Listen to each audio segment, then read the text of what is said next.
Nous sommes venus dans le cadre d'une dynamique qu'on appelle la coalition des organisations de jeunes de la province de Nord Kivu,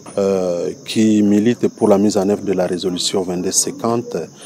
dans notre province du Nord Kivu. Vous savez, notre pays est quatrième au monde à s'être déjà doté du PAN, qui est le plan d'action national de mise en œuvre de la résolution 2250, et deuxième en Afrique. Et nous sommes aujourd'hui la première province des 26 de la République qui a déjà son plan opérationnel provincial. Et aujourd'hui, nous sommes venus témoigner à l'autorité provinciale toute notre gratitude d'avoir permis à ce que cette province se classe première en se dotant de cet instrument technique pour la prise en charge des questions des jeunes. Aujourd'hui, nous sommes accompagnés avec d'autres acteurs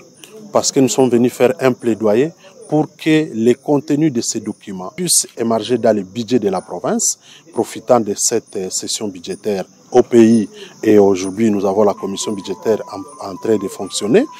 Nous avons estimé nécessaire de venir avec empressement solliciter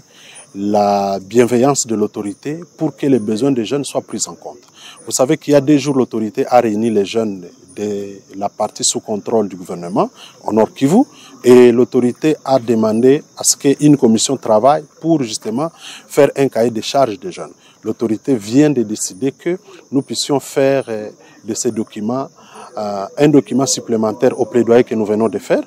pour que les besoins contenus dans cette feuille de route puissent intégrer ce que nous sommes en train de faire avec le plan opérationnel provincial. Et donc, nous rentrons de cette audience très ragaillardie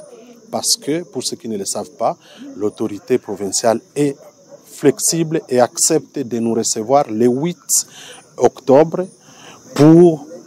une séance de présentation officielle à tous les acteurs concernés, y compris les membres de son cabinet, avant de commencer son intégration dans le budget de la province.